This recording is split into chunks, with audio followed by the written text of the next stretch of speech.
hopefully the fans can enjoy, the, Christmas Day and find the NBA also. Love that guy. We're going to have a lot of fun today here on ESPN and ABC. Look at this slate of games. Bucks, Sixers, unreal. Clippers, Lakers. So good. Stay tuned all day long. You can watch it on the app if you're out and about celebrating.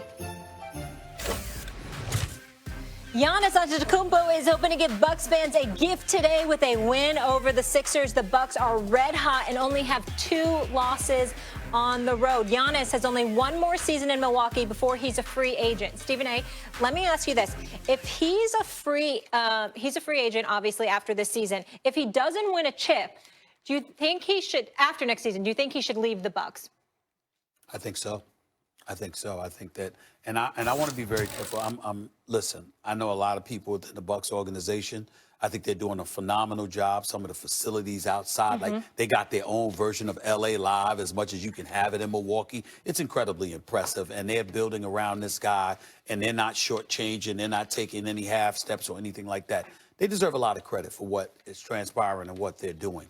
But I do think it's important when you see a talent like Giannis, man.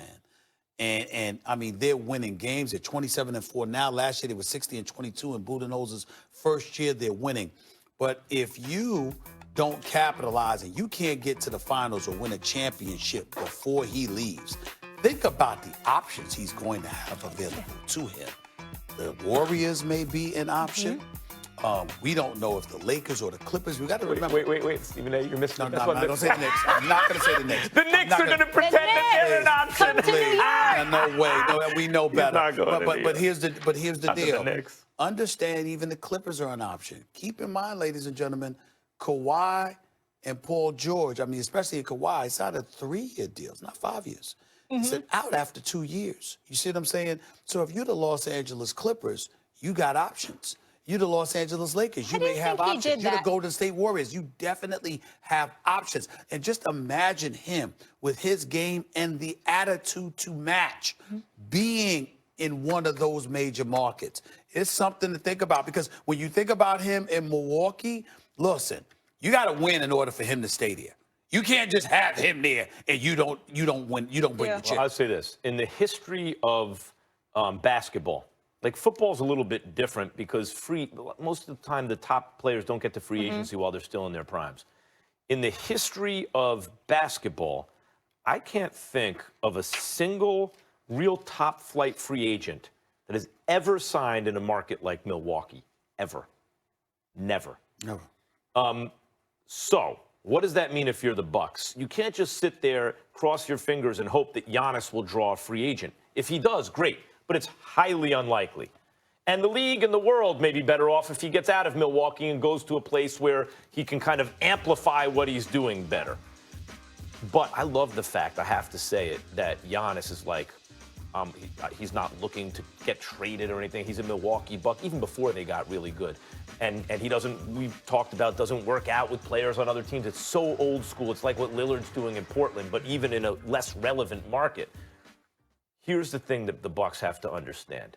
You're going to have to get a slightly better roster. Like Middleton is a real good player. He should be the 3rd best player on a championship team, not the 2nd. Bledsoe has been a disappointment. He's not a bad player, but early in his career you thought, oh, can this dude be a real star? He hasn't been, especially not in the playoffs. There is someone available who may not be a star, but in big moments, damn it, he plays like one. And that's Drew Holiday. And so the Bucks are going to have to look at options like a Drew Holiday, a guy who could be a number 2, especially in the big moments. And they're going to have to pull the trigger on a deal to bring a guy like that in if they're serious about winning a championship. And if they do that, I think they can keep him. Max, they're 27-4. They were recently on an 18-game winning streak. Yeah. Right now, there is anybody with 2 eyes can see that they're the favorites to come out of the Eastern Conference, which means that in all likelihood, the Greek Freak will be in an NBA Finals. The bottom line is this. Can you bring home the chip?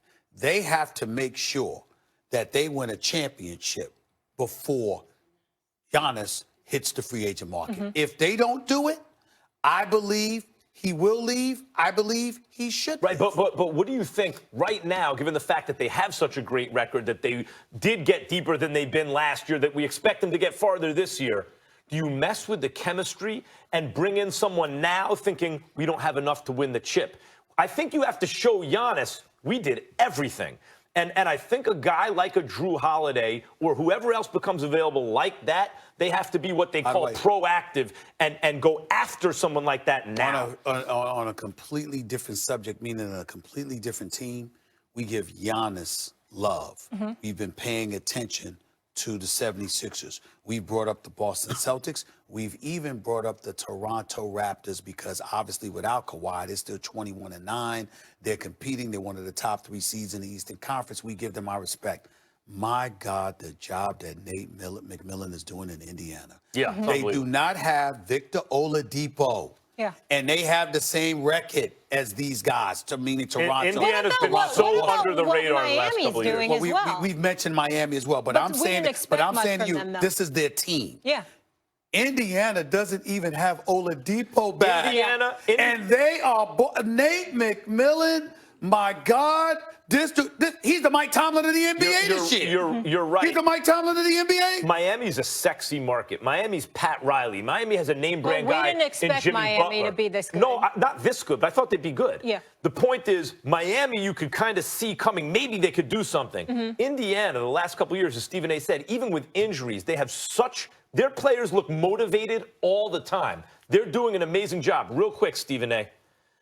Antetokounmpo got funneled to bigs last year, right? And that's what really stopped him. Kawhi's defense on him and then bringing him to those bigs. The 76ers could do have that. Embiid and Horford and can put Ben Simmons on him, who's an all-world defender. And Ben Simmons will have to do the defensive job that Kawhi did.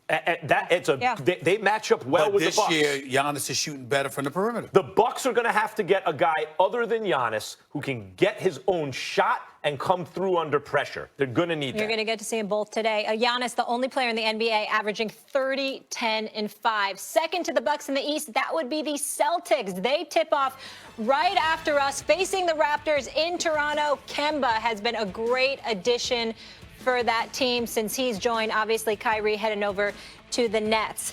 That game right after us here on ESPN. And then it's a huge showdown in LA between the Lakers and the Clippers later tonight. So how much is at stake for the King in this Christmas Day matchup? I think it's great for our fans, to be able to have games on Christmas.